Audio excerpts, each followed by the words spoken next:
Okay, now we're ready to do the primary bevel. Just a reminder, we did the back. That was one of the planes that needed to be flattened. One of the planar surfaces that needed to be flattened. Now we need to do the other one in order to have two perfect planes that meet in a line. As I said at the outset, I use the hollow grind method. The hollow grind method needs a grinder. If you don't have a grinder, it's not the end of the world. You can also achieve a flat primary bevel by using a honing jig on a stone or some other abrasive surfaces. If we need to, we can do a short video on that later on, but today we're going to do the hollow grind. Okay, so what is the hollow grind method? The hollow grind method is to use a grinding wheel and grind the bevel of the plane so that it ends up curved like this. Then what that allows you to do on your stone, you're balancing on just these 2 points. So if these 2 points make a 30-degree bevel, 30-degree angle with the back of the blade, you will automatically achieve that angle by balancing on those 2 points. You can see how it wants to sit on those 2 points. Then when you do your honing operation, you started out with this, but once you do your honing operation, and let me just say that these are exaggerated effects, then you make 2 flats here where the points used to be, and this flat at the edge is all the plane you need to make to intersect with the back of the blade and make a perfect line. So you can see that none of the rest of the primary bevel is a good geometric plane, but as long as we have this part as a perfect geometric plane, we're good to go. Okay, so that is the hollow grinding method. Now we're going to set up and do this on the grinder.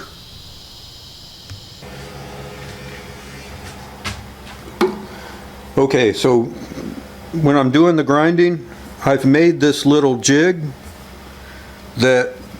where the bottom part of it just rides against the front edge of the platform there.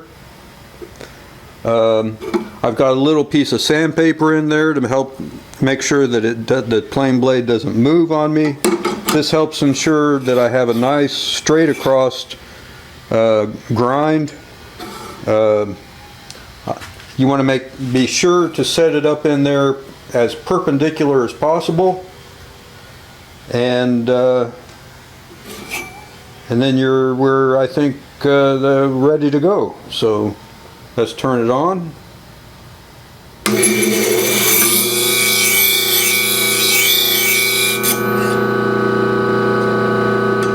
That's all we do.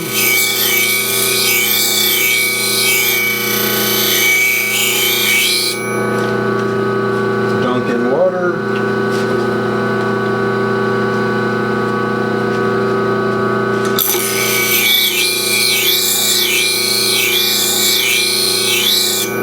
We want to do that as much as we can.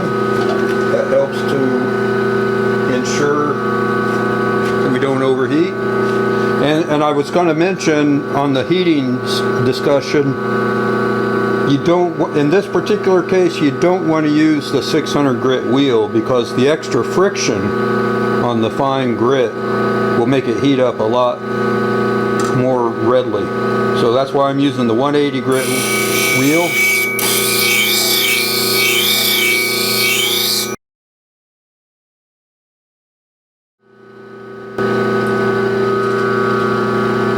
I think we're just about there.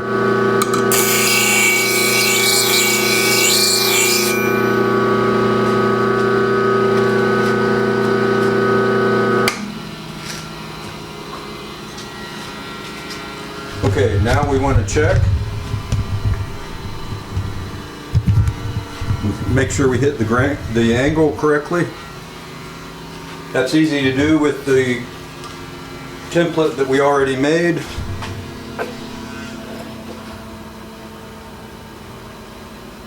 So now we're feeling for the bevel. It looks like we might be a little low. Let's just make sure.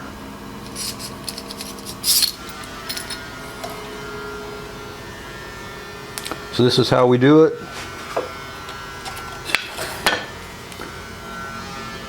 Okay, we're setting it up like that.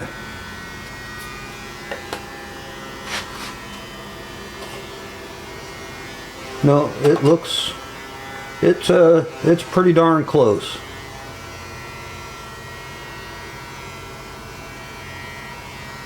That's good.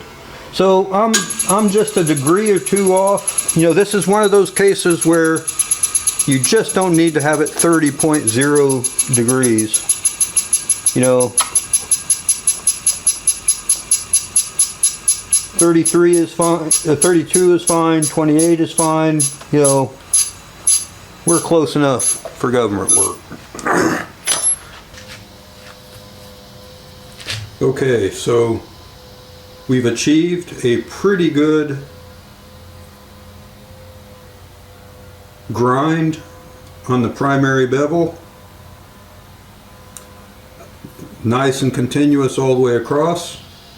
That is part A of this step. So as you remember from our previous discussion, first we make the hollow grind on the grinder. Then we hone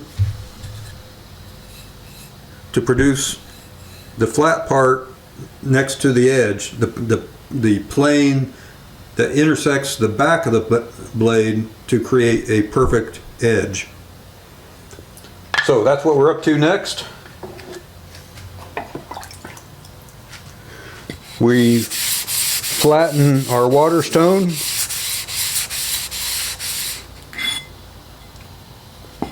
We will probably need to hold that stone if it, in case it slides on us.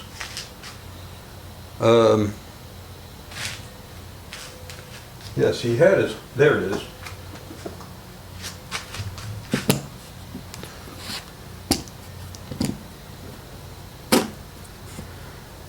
With these, sometimes the sandpaper alone will hold this, but not always. So here we go.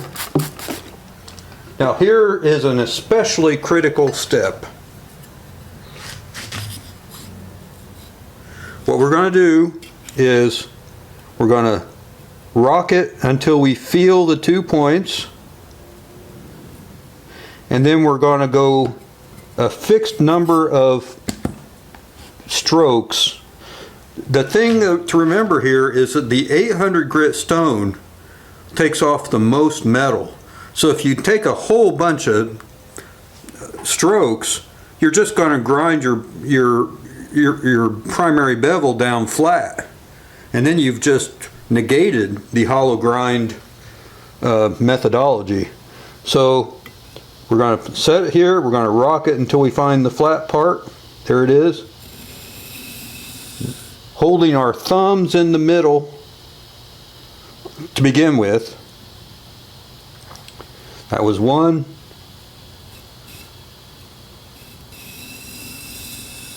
2.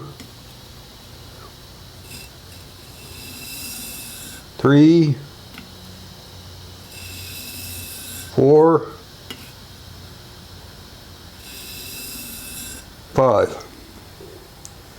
Now we're going to look and see how we're doing.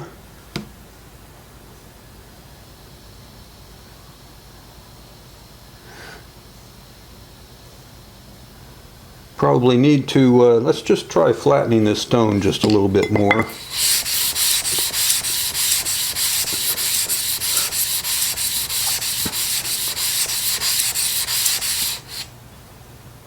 That should do it. Now, so what's a key ingredient here is you will barely be able to see the grind that you put on, you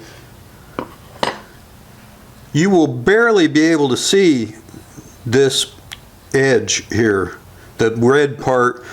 It's exaggerated in this sample piece, but it'll be very, very small. You don't want to make it too big. That was the whole idea behind not taking too many strokes. So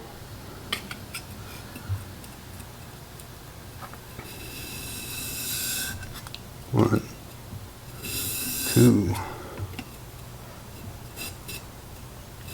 three,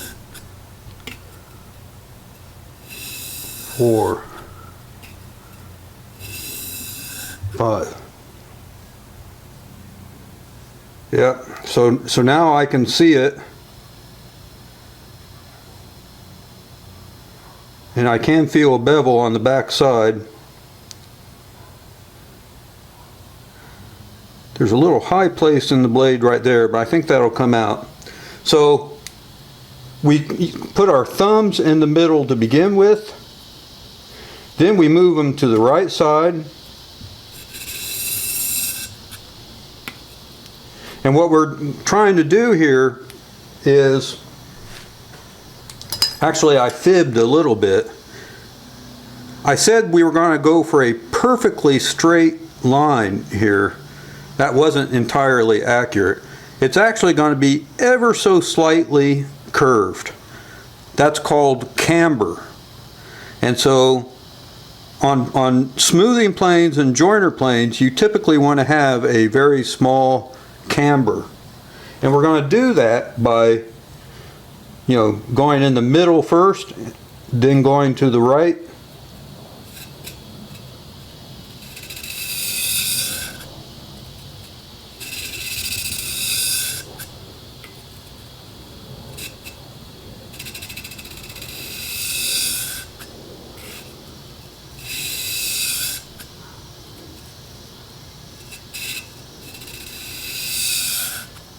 Then we go, actually was the left, sorry.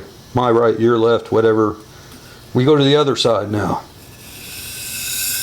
1, 2, 3, 4,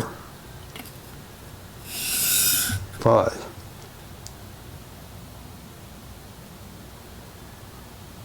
Alrighty then, so it's going to be hard to see on the camera, but you can see a little line across the edge here. Is there any way it can focus on that? Like I say, it's going to be hard to see. We can feel the burr on the back. Alright, so we move on to the 1200 grit stone.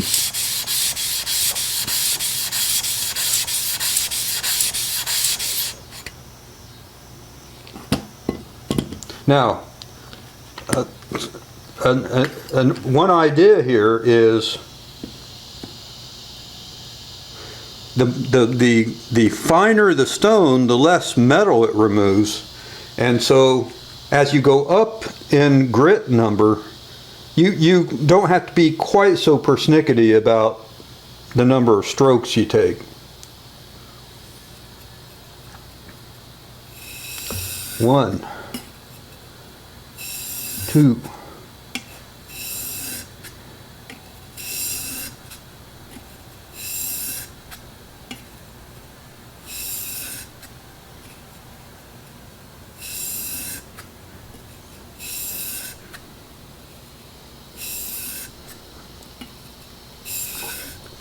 10 in the middle. going to repeat that on the right and left sides.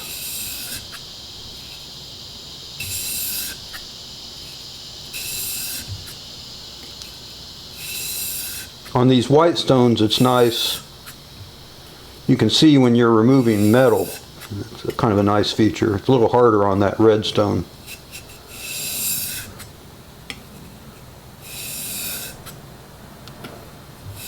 Now to the other side.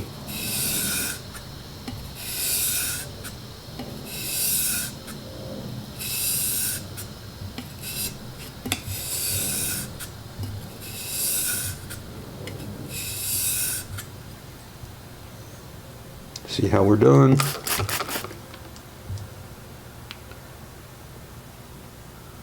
Looking pretty good. Looking very good, as a matter of fact. Feels good. Alrighty, I think that's good for that 1200. Always like to give my stones a little flattening before I put them back in the pond. That way they're kind of ready to go in case I forget to do that the next time.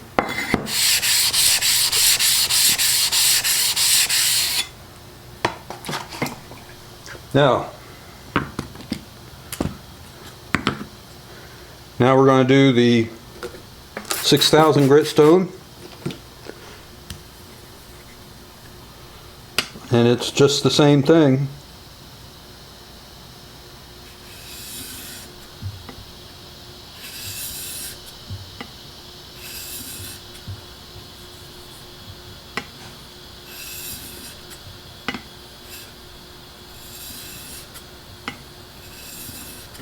A little lubrication, and indeed, like I kept, on the 6000, you have to remove that buildup.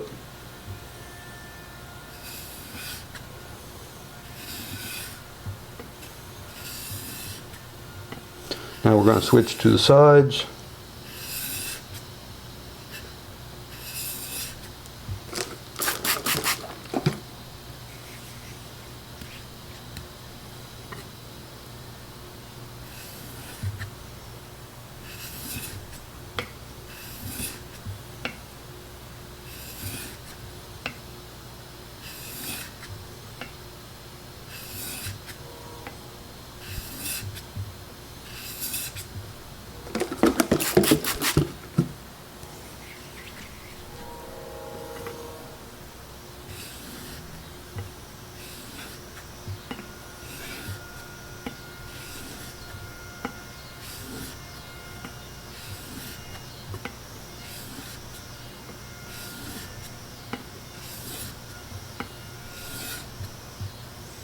Okay.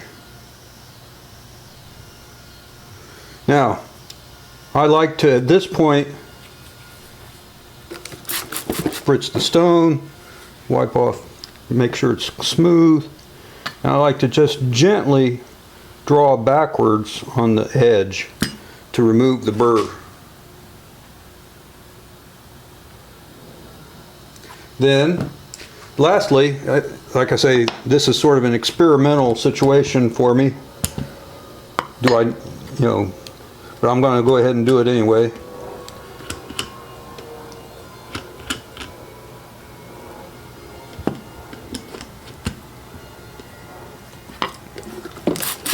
Give it a final few strokes on the 15,000 grit stone.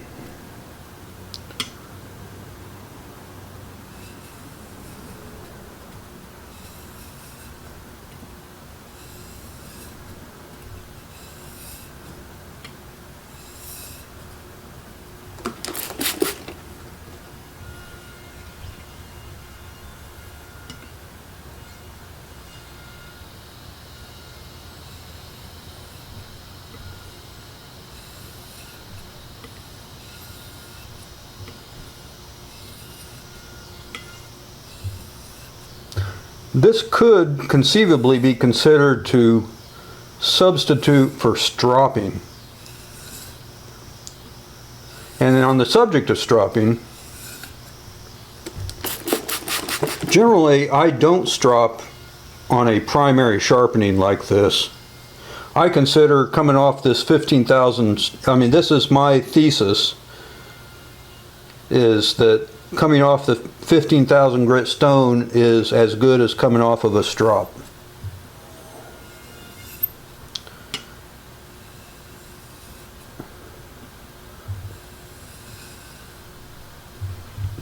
Okay, don't need to overdo it on that. It's kind of a nice final polishing.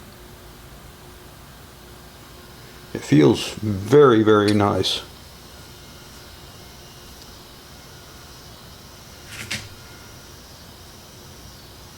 My prediction would be that that works very well. Okay, one last word about stropping. I am not a habitual stropper, so to speak. I've been searching for a way to truly test different methods of stropping and have not really come up with anything that I'm happy with. If anyone out there knows how to really judge the result of a stropping in a way that can be compared from one method to the next, I'd love to hear from you, because it's a subject that I think I personally need more study before I'm able to really recommend a particular way to do it. I will put a reference in the comments to